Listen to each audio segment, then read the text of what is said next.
Kayla had always been a thorn in my side, a source of relentless jealousy and venomous criticism. From the moment I introduced Harry to my family, she couldn't hide her disdain, her bitterness dripping from every word she uttered. She seemed to take a perverse pleasure in trying to drive a wedge between us, constantly undermining my relationship with Harry at every turn. It was as though her sole purpose in life was to tear apart what we had built, and she did so with a cold, calculating precision. She would whisper nasty comments about him behind my back, casting doubt on his intentions, insinuating that he was somehow too good to be true. At family gatherings, she would make snide remarks, slyly questioning why I had chosen someone like him, always trying to plant seeds of doubt in my mind.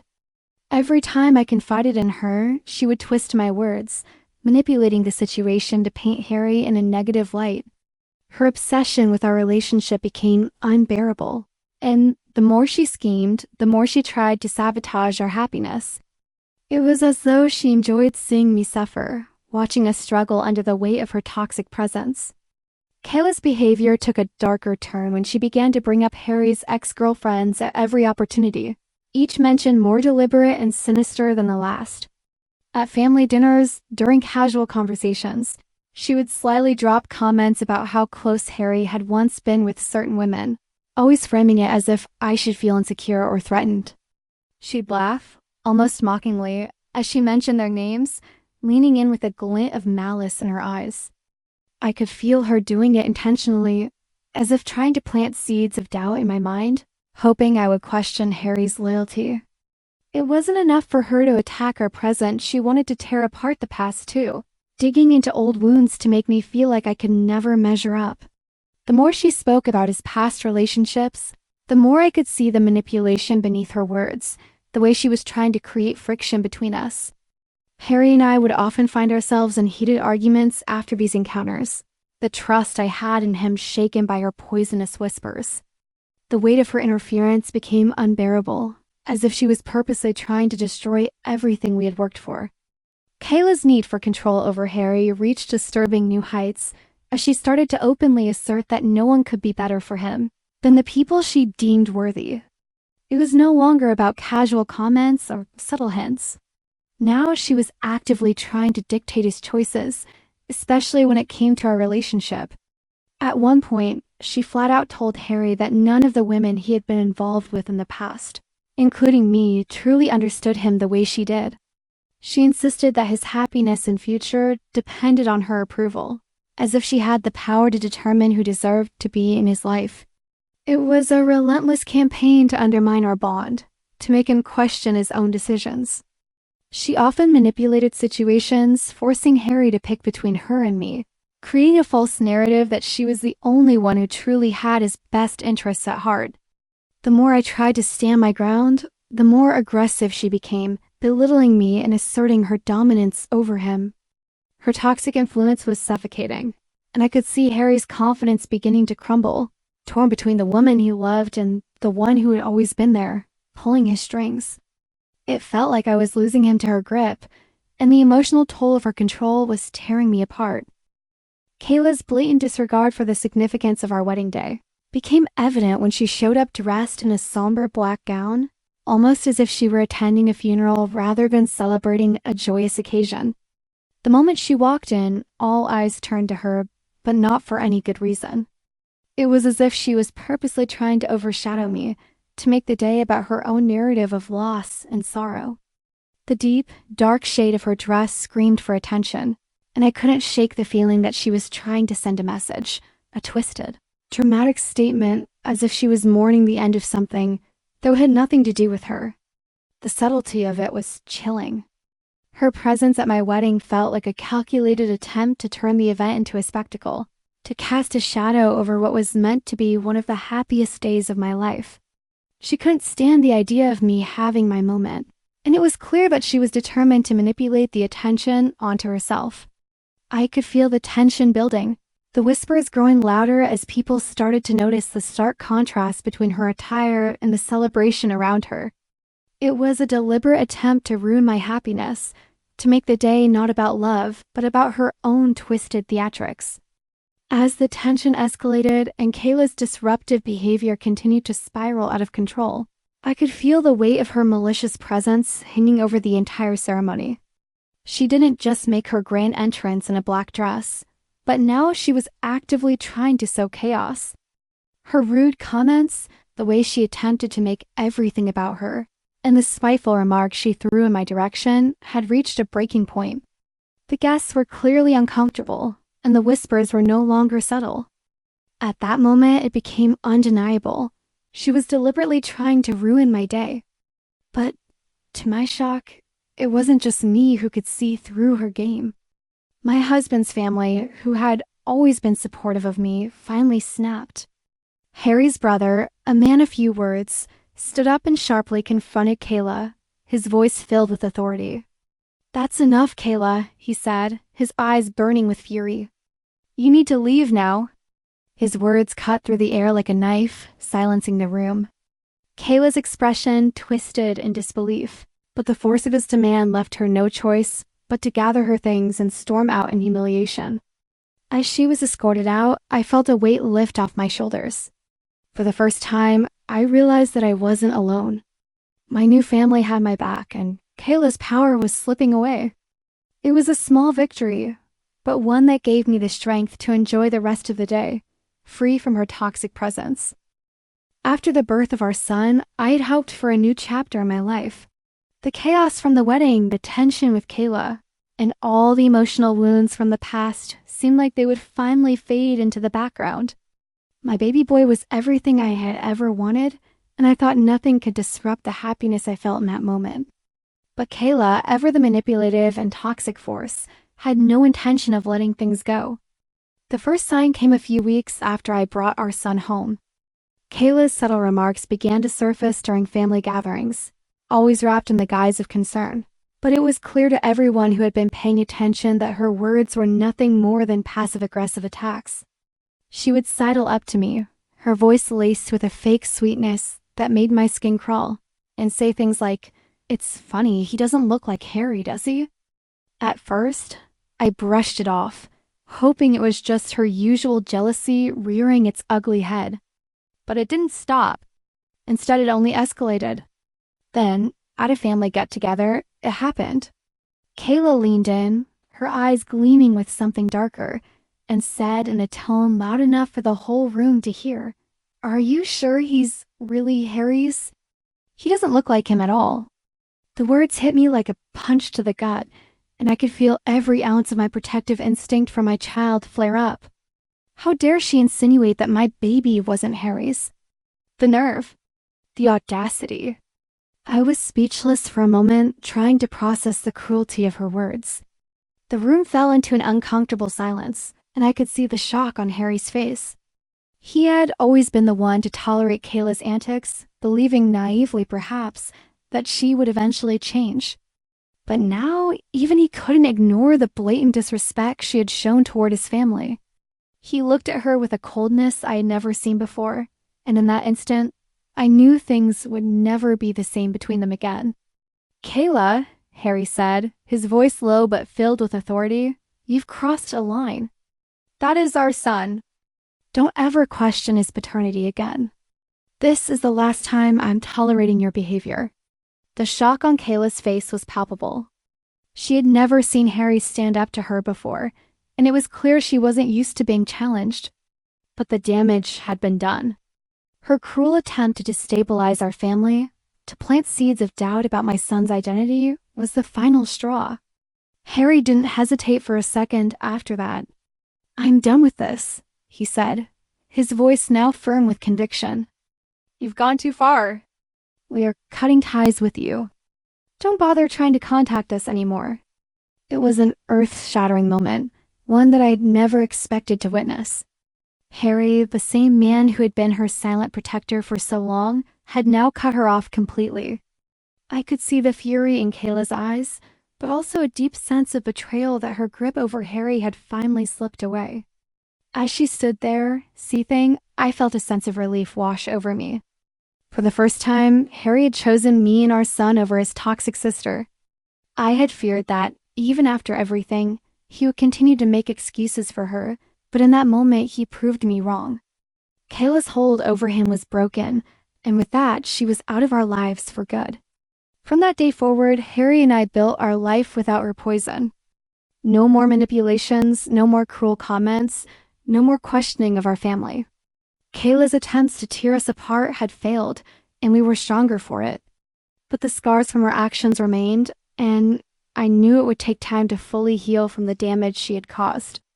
Still, for the first time in a long time, I felt safe knowing that we had each other, and no one would ever come between us again. It was Harry's birthday, and I had never felt more hopeful. The weight of everything that had happened, the jealousy, the manipulation, the backstabbing from Kayla, it all seemed like a distant memory as I prepared to announce the best news of my life. After months of trying, I was finally pregnant. It felt like a victory, a fresh start, and I couldn't wait to share it with our closest friends and family. Harry, of course, was over the moon, beaming with pride and excitement. This child would be the symbol of our love, the joy we had been waiting for. But not everyone was happy for us. Kayla, sitting at the corner of the room, barely concealed the bitterness on her face as I made the announcement. She forced a smile, but I could see the envy burning in her eyes. For months, she had tried to tear apart my relationship with Harry, but now she was witnessing a new chapter in our life, one where we were growing as a family, and that seemed to drive her mad with jealousy. I was used to her passive-aggressive remarks by now. The subtle jabs, the backhanded compliments, all of it. But this time, her actions would go too far. As the evening wore on, Kayla walked over to me, holding a plate with a dish I knew all too well, prawns. My stomach turned at the thought of it. I had a severe allergy to shellfish, one that I'd made abundantly clear to everyone, including Kayla. She knew about my allergy, yet there she was, offering me the plate with a grin that seemed far too pleased. "Here, I thought you'd enjoy this," she said sweetly, her voice dripping with false sincerity. I stared at the prawns, the blood rushing to my face in a mixture of confusion and dread. I couldn't understand why she would do this. Was this her final act of revenge? But I had no reason to suspect that she would go so far as to poison me. After all, the last few months had been a battle of words and manipulations, not violence. "Thank you, but I can't eat shellfish," I replied, trying to smile politely, but the tension in my voice was unmistakable. Kayla didn't flinch. Instead, she pushed the plate closer, insisting, "It's fine. Just try one bite. It'll be fine." There was something in her eyes, a flicker of something darker that made my stomach churn. I shook my head, my unease growing. I wasn't about to risk my health for the sake of politeness. But before I could step away, Kayla's husband, Jamie, who had been standing nearby, suddenly reached for the plate, taking a prawn and popping it into his mouth. He smiled and nodded at me as he chewed, clearly oblivious to the danger lurking in the food. I froze. My heart dropped into my stomach as the realization hit me. Jamie was eating the prawns, not me. He didn't know about my allergy, and Kayla, in her twisted attempt at sabotage, had likely planned for me to suffer, but Jamie had unknowingly taken the bait. The room was buzzing with chatter, and I tried to push my panic down, but I couldn't ignore the growing sense of dread. A few minutes passed, and Jamie suddenly stopped mid-sentence. He grimaced, clutching his chest, his face turning pale. His breathing became labored, and I could see the panic in his eyes. "Jamie?" Kayla asked, her voice shaky. "Are you okay?" Jamie staggered, collapsing onto the floor as his body convulsed in distress. The room erupted into chaos, with people shouting for help, rushing to his side. It was clear something was very wrong. His face was a shade of blue that made my blood run cold. As paramedics arrived and rushed him out of the room, I stood frozen, unable to shake the feeling that this was no accident. The guilt and anxiety in the pit of my stomach gnawed at me, but I couldn't ignore the growing suspicion that Kayla had orchestrated this. I had seen her smirk when she handed Jamie the plate, but in the moment, I thought I was imagining things. Now it was clear. She had intentionally poisoned him. The hospital confirmed what we all feared. Jamie had suffered from a severe allergic reaction to shellfish, something that could have been avoided had he not eaten the tainted prawns. The next few hours were a blur of confusion and disbelief. How could Kayla, of all people, do something so malicious? It wasn't until the police arrived, prompted by a tip from one of the guests who had seen Kayla's behavior earlier, that the full extent of her cruelty was revealed. Security footage from the party had captured her giving the plate of prawns to Jamie, despite knowing I couldn't eat them.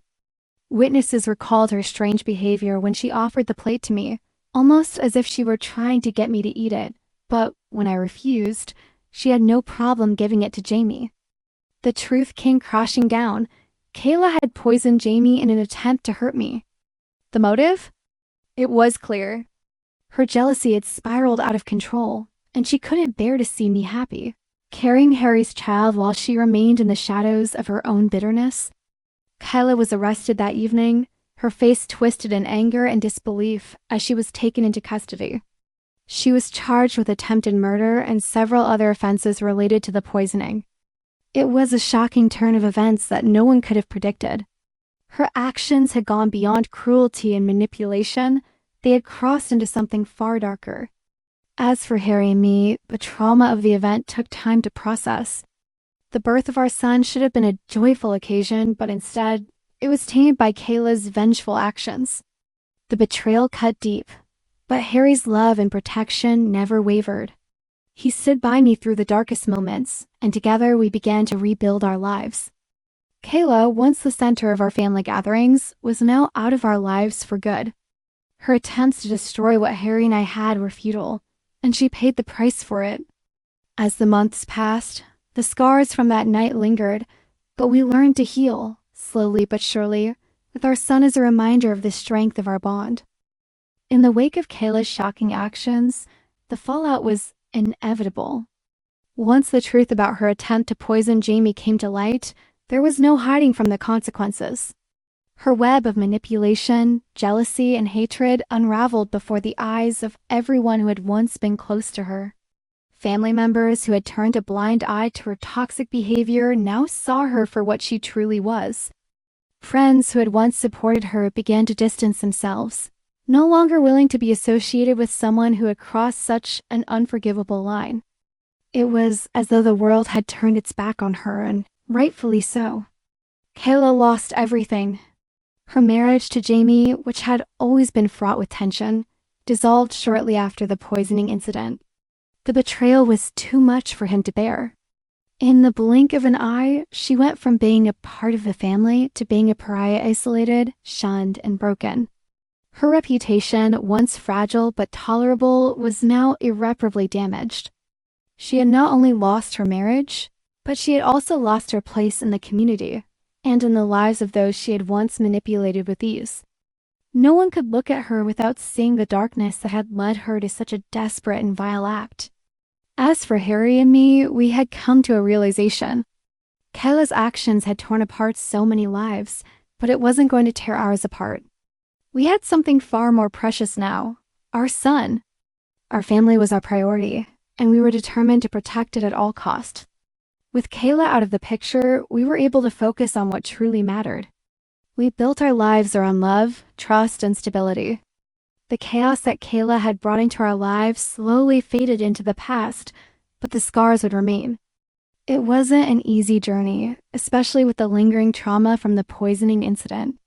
The trust that had been shattered had to be rebuilt, and the pain of betrayal cut deep.